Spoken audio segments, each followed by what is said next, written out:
You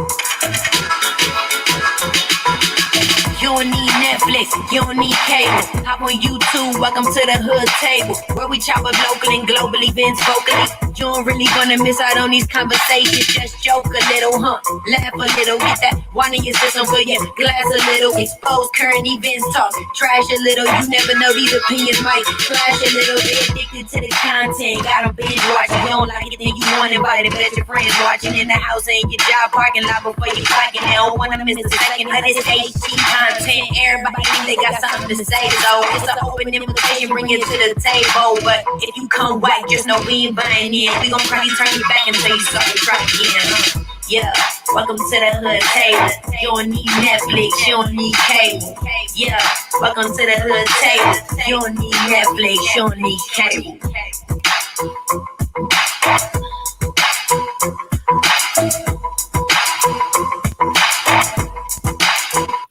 Hey everybody, what's up? What's up? Come on in, come on in. I know y'all wasn't expecting me in the afternoon on a weekday because I was supposed to be working today, but unfortunately I had the day off. Unexpectedly, my work computer crashed and I can't receive another laptop for work until tomorrow. They're supposed to overnight me one tomorrow. So all day today, I had the day off. And I had scheduled this review of Queen Sugar for tomorrow evening. But since I have the day off today, I was like, I might as well get it out the way today. And then that'll free me up on tomorrow. But yes, come on in, you guys. Make sure you hit the like button, share button, and subscribe to the channel if you're not already subscribed. Please and thank you very, very much. Now, I hope everybody who watches Queen Sugar is all caught up so that you can review this episode with me, because it will be a lot of spoilers. We are reviewing Queen Sugar season 6 episode 3, and the name of the show was titled You Would Come Back Different. Now again, like, share, and subscribe. Feel free to comment in the chat, and if you come in after the video already uploads, feel free to comment in the comment section your thoughts on anything that happened or pertaining to this show or, in this episode. But anyway, I hope everybody is having a great Friday. Let's get started on this good old review. Season 6, episode 3 of Queen Sugar. Now, first we're going to discuss Prosper and his daughter, Billy, Aunt Vi, Nova, and Jimmy Dale. Oh, Jimmy Dale. I didn't think he would be coming into this episode, but evidently we got a little bit to talk about Jimmy Dale.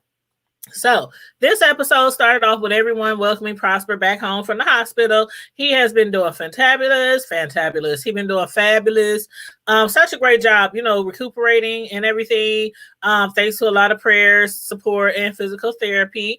And he can also feel all the love. And once he got home, he just feel the love in the air, from his home welcoming party. Then we saw his daughter kind of standing offish on the side, being kind of standoffish. Just got her arms crossed, standing to the side while everybody is hugging Prosper, kissing Prosper, all that kind of stuff. And she's just looking like she might have been feeling a little left out or a little uncomfortable, even though she was in her own father's home. Now, last episode, if y'all can remember, I was just racking my brain trying to figure out what could have possibly happened between Nova and Billy for them to end their friendship. This episode, hold on, I know I'm using the speaker on the laptop, but I just want to plug in my microphone. So, let me make sure that's all good right there. Okay. So, as I was saying, last episode, I was racking my brain trying to figure out what could have possibly happened between Nova and Billy for them to end their friendship. This episode, even Darla was wondering why Billy was no longer close to the Borderlones. And this episode, I was like, oh my God, it's all coming together now. Like, remember last week, Billy, she was extremely rude. She was just coming off all aggressive and angry, towards the Borderlones, who her father has grown very, very close to. And the Borderlones, they couldn't understand, where is all this smoke coming from, child? Why are you so angry?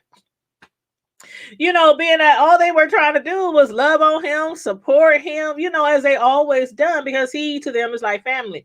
And also, the last time he was hospitalized, she didn't even make it down to see him. But after hearing her say last week that she has tried to at least get him to move up to Chicago with her, that she could look after him and care for him, I was like, well, since we don't know a whole lot about Billy, I think that we might have to give Billy the benefit of the doubt, which I'm so glad we did. Y'all remember me saying that last week, right? But it appears that Aunt Vi wasn't the only one hurt by old Jimmy Dale. Last season, he definitely deserved what he got from Hollywood and much more. To hear that Prosper's daughter, Nova's best friend, was assaulted by Aunt Vi's ex-husband, Jimmy Dale, that was so unexpected. But for Billy to be carrying that around for so long, all these years, and all along, had to be extremely difficult, at the very least. At the very least. Neither Billy's father, Prosper, I got hair all in my face, and it's scratching me. But neither Billy's father, Prosper, nor the Borderlones, or Aunt Vi was interested in hearing what really happened to Billy way back then. And combine that with the fact that Billy left for Chicago, she left for Chi-Town right after she graduated high school. That to them made her appear to be even more guilty. But out of all people, I believe that Billy thought that she could at least depend on her best friend, Nova. But nobody wanted to speak to her about it, talk to her about it, hear no explanation. And once when you think about it, Nova, she probably just assumed that Billy was just sleeping around with her aunt's husband like everybody else. Because for one, Nova's loyalty above all has always been to her family first. So even though you my good Judy, my good girlfriend, my bestie, that's my family, and you slept with my auntie's man. So you know how that would have went if it was two high school friends, homegirls, and one of them found out they homegirl was sleeping with their aunt's man. Come on now. But anyway, hey Vibrant, hey, how you doing? Thanks for tuning in. Thanks for tuning in. Thanks for thumbing up. But yeah, so that's probably what Nova was thinking back then. But now they're a lot older and a little bit more mature. So I'm hoping everything works out for them.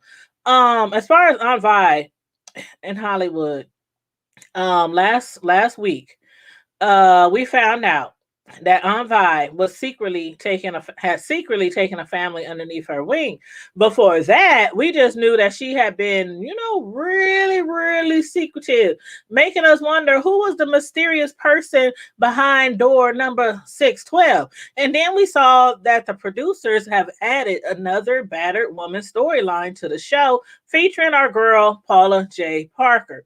Now, Parker is playing the part of Celine, who is new to St. Joe Parish, and she's a single mom of a 10-year-old son named Gabrielle, and she's been struggling and holed up in a hotel, or motel, I should say, hiding out from her abusive husband. Aunt Vi, who still hadn't told Hollywood what was really going on, was forced to tell him on this episode. And she probably would have got another one over him. She probably would have had him again, when boxing up that huge box of food and supplies. But because of him seeing her slip some money out of the register into the box, he knew she was lying about where she was delivering that food to. Talking about, oh, it's just some food to a customer. What customer? Quit being nosy. Mind your business. He knew something was up. That's why he sat outside waiting for her to take that box to the car. But so now the cat is out the bag. Aunt Vi, she invited Celine and her son to join her at the diner. But is it wise to have this family traveling around the town, going about to and fro, when Celine's husband could very well be out there looking to drag her and their son back home, or even worse, to hurt her and or her son? So I don't know. Y'all let me know what y'all think about that one. Hollywood, the Real Spot Zone. The Real Spot Zone. I like that name. The Real Spot Zone, Hollywood's newest joint, is finally open and having a grand opening party. And at the party, we have Micah, Ralph Angel, and several other men who I don't know who they are, in attendance. Prosper, who wasn't there in the presence, he was still able to enjoy the festivities by Micah streaming him in by phone. I don't know if he was Zooming or Skyping or StreamYarding. I don't know what the heck he was doing, but he was able to, view everything from Micah's phone. And what I can appreciate about Hollywood is him trying to do what he's doing for that club. It's not just a club. It's not just somewhere for men to gather around, drink, and shoot the shit. He made it a point to let the fellas know that this is a place for them, a safe place, a safe haven for them as men to discuss any and everything that concerns them. And I do believe Hollywood knows how most men, being men, tend to keep their feelings all bottled up. Most men, not all. And even Aunt Vi acknowledged that. She was telling Charlie and them, well, he'll see how hard it is to get men to open up, pulling teeth. So to start off, after seeing Celine's son holding on to her at that motel, Hollywood decided to share with the fellas a memory of his own mother. When he was around Gabriel's age, Celine's son, when he was around her son's age, he had gone hat shopping with his mother. And his mother had saw these hats in this store that she really liked to try on. But the white lady, who presumably was racist, they down there in that racially motivated town, the white lady refused to allow his mother to try on any of the hats. And in that moment, Hollywood clung to his mother's side. So seeing Celine's son holding on close to her, brought that back to his memory. And he said, I was hugging up on my mother's hips because to me, she was everything in the world. But to that woman, she was nothing. So that's how he was looking up to his mom. And that's probably exactly how Celine's son feel about her as well. We like that when we kids. Our mothers is our everything. You can't tell us nothing wrong about our mamas. But at least for most of us. But there are some mothers out there. We ain't gonna get on those though. Anywho, I'm hoping that with Hollywood, sharing some heartfelt memories of his own, that maybe the other men, they'll feel more free to open up to him and open up around, some of the other guys, especially Micah. I think this might be a good thing for Micah. Micah, who keeps having these flashbacks and panic attacks around the police, could probably really use some therapy. Either, some therapy, some counseling, some support from the Real Spy Zone, something. And these, hanging around these older men, him opening up to these older and much wiser men, maybe that might help him out with his anxiety around police or towards police. Y'all let me know what y'all feel or what y'all thought about that scene with Micah. We saw how last episode he had flashbacks. This episode he had flashbacks. So yeah, I think he's dealing with some serious anxiety around police. And he has reason. He has reason. What happened to him was just awful for any child to go through that experience with a police officer. But moving right along to Charlie and Davis. Ooh, child, let's talk about the couple. Okay, Charlie and Davis. Even though nothing got worked out in regard to Nova and Billy's friendship this week, Charlie and Davis seem to be getting along pretty well with their relationship. Although I could not believe how Davis is already trying to get her to move back to LA. What did y'all think about that? I'm like, yeah, y'all done rekindle some flames. Y'all back having sex, loving on each other. Y'all done forgave each other, all that. But to just uproot her from a place where she has grown very fond of once again, from a community, a family, and citizens that she has dedicated her life and heart to, only to move back with him, and only after dating for just a few months. Come on now, Davis. I'm like, he tried it, didn't he? Charlie told him, my life is in St. Joe now. I have a calling, a community here, but long weekends in LA with you sounds magnificent. So she's down with spending the weekends with him, but moving back in with him, especially again after they only been dating for a few months. Like, they was married for a long time, got a divorce, been separated for a long time, and only been dating again for a few months. So yeah, she ain't ready for that. I thank God that Charlie is a very, very strong Black woman, because she's not committing herself to a move just yet. What she is ready for, though, is going public as a reunited Reunited or united? Reunited couple and united couple. She was like, leave the image stuff to me because he's kind of concerned about his image, because oh my God, they dragged him because he dogged Charlie out so bad. Her and her son, he dogged them out so bad. I mean, they was all out in the public, all the details of their relationship, their divorce, him cheating, sleeping with all these different women. And then remember the woman who accused him and some other men of assaulting her, other men from his basketball team. So yeah, he's kind of worried about the image of them being back together. She was like, leave the image stuff to me. And no time like the present. So she went ahead, took a little couple selfie and posted it on social media with the hashtag Black Love Never Dies with a black heart emoji sign. Cute, huh? Now, I have to admit, I still don't know if they should probably be back together again. I mean, can she really trust Davis? I don't know. I don't know. I really like the thought of her being with the other guy who I can't remember the other guy's name, but the light-skinned guy that she was kind of dating. He was in the episode like an episode ago or 2 episodes ago. I can't remember his name off the top of my head. But yeah, I was kind of liking the idea of them dating, but it is what it is. It ain't my show. Okay, so let's talk about Ralph or Raw, Darla, and their little baby. This is the last thing I actually want to discuss with you guys, Raw and Darla. Now, last time I had mentioned that I didn't even think that Darla knew anything about Raw taking out all those paycheck advance loans, when in fact she very well did. And their sugarcane still isn't harvesting. It still isn't coming in like they needed to. And they are getting extremely close to maxing out all their payday loans.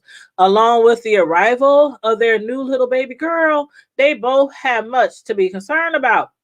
Therefore, since they are still waiting on those remedy checks, Darla suggested that they ask others for financial assistance. Hey, Miss Hall, how you doing, boo? Thanks for tuning in. But yeah, they're asking others. She wants to ask others, to help them out financially.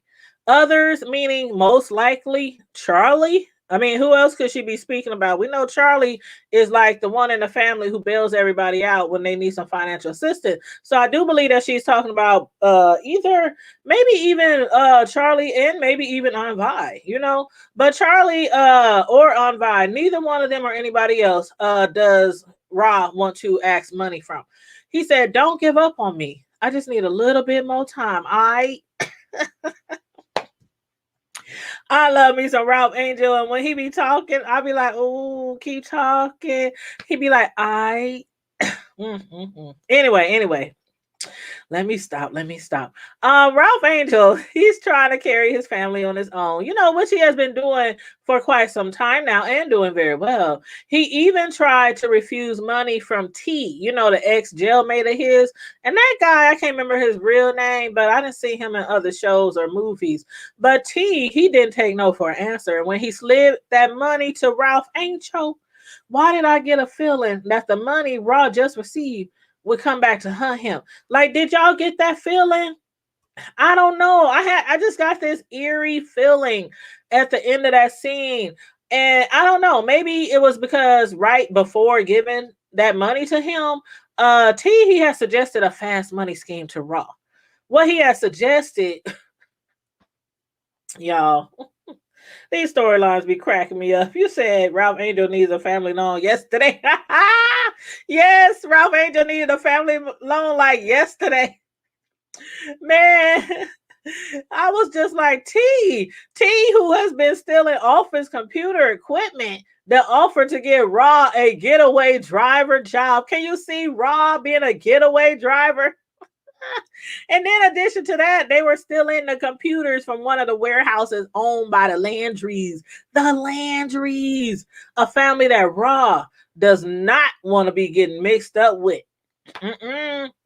Not at all. So even though T, said the money was actually a gift for the baby, again, I hope it somehow doesn't come back on Raw, come back to hunt him, come back to bite him, because we are all familiar with the bad blood that still exists between the Bordelons and the Landrys. So yeah, I wouldn't have took nothing from that fool. Shit. And if he would have forced it in my hand, I would have threw it in the trash. I don't know. Would y'all have kept the money? I don't know. The dude, they stealing computers from the Landrys. And we already know that the Landrys and Ross family been having a long beef. I mean, they've been beefing for years, since way before their father died. So anyway, y'all let me know about this friend T. Let me know what y'all think about him.